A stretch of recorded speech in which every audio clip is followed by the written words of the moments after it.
everyone, it's Melanie here with Vintage Hill Studio. I'm so glad you dropped in today. We'll be making this cute Poinsettia Fold-a-long card.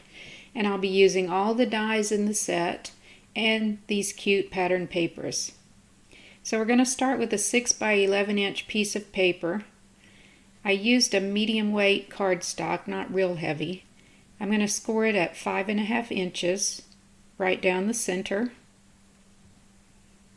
I'll give that a good crease, and we're going to use the main part of the poinsettia die, poinsettia, I guess it's poinsettia, and we're going to line up that edge just over the fold line because you don't want to cut on the fold. I'll show you, I'll zoom in here a little bit and show you what I mean. So you hang it over the fold line just a bit, and you can tell by those circles if you're over the fold line just enough with your die. So I'll get that set up on my Sizzix Big Shot here and run it through. And by letting that hang over the folded edge, you'll see it just gives you a fold instead of a cut.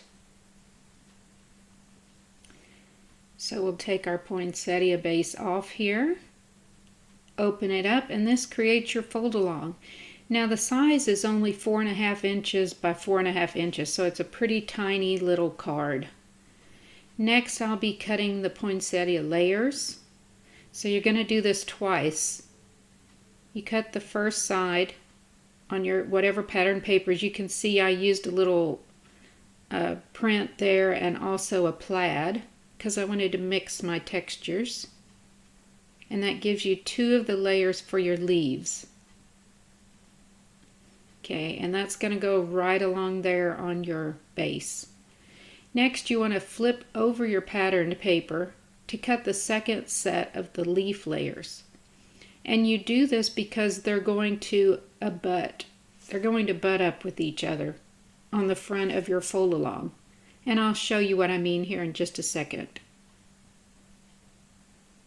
Alright, here's our second set.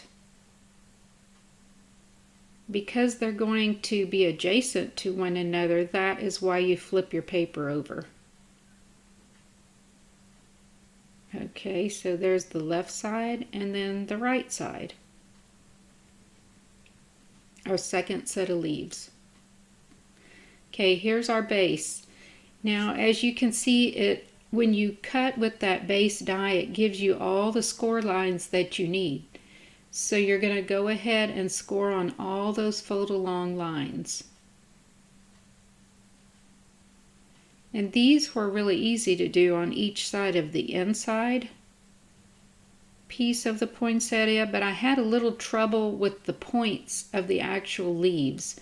It's hard to see on your scoreboard if you're actually lined up straight, which I wasn't, and this is very critical so that your card folds correctly. So in hindsight, I would either take a water-based marker and run down one of the channels so that I could make sure I'm lining up my top point and my bottom point in the same channel, or be able to see a little more clearly on my scoreboard that I'm lined up correctly.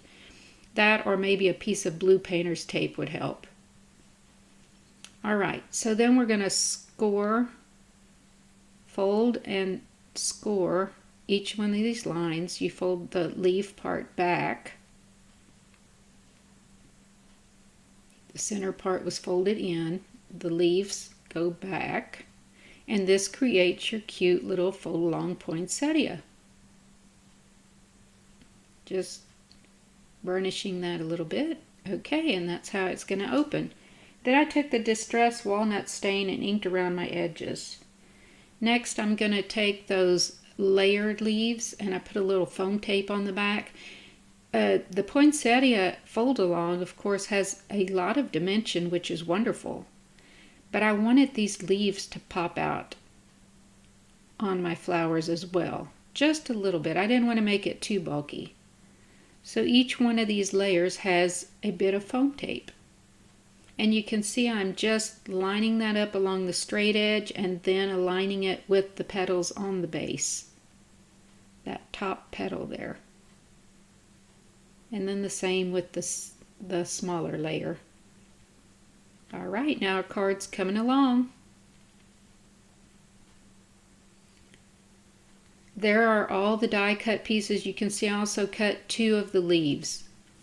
One out of pattern paper and one out of solid. And then I'm going to take my walnut stain and go around the oval that will go on the inside of our poinsettia. And I took the Distress Ink Rusted Hinge, and I'm going to do a little ombre effect on the Merry and Bright. Because as you cut that out, it's one single cutout with your die, and I felt like the letters kind of merged together a little too much. So I wanted to make it a little more distinct along the bottom of each of the letters for the Merry and Bright, so that it stood out more and the ink did the job.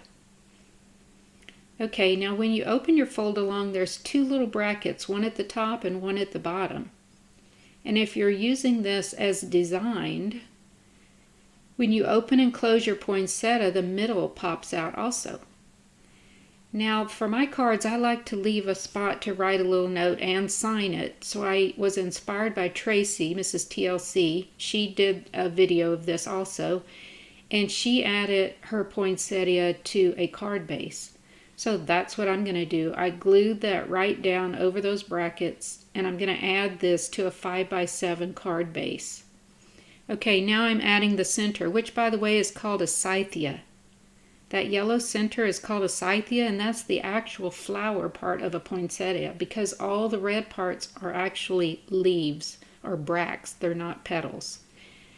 And I wanted to tell you this. So the Aztecs are the ones who actually discovered this plant, and they used the sap to control fevers and the red leaves for a reddish dye. I thought that was interesting. I just did a little research. So this is from several articles on the internet. They had a hard time growing these plants, so they took them into southern Mexico. And by the way, to date, these plants grow up to 10 feet tall in Mexico. So I guess they love it there. And poinsettia actually means very beautiful. So they're a native to Central America plant now. And the English name came from Joel Roberts Poinsett, who was the U.S. minister to Mexico and introduced the plants to us in 1820s.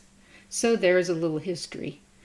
All right, so to help close my flower, I just used some adhesive Velcro, little bitty pieces, and that does the trick.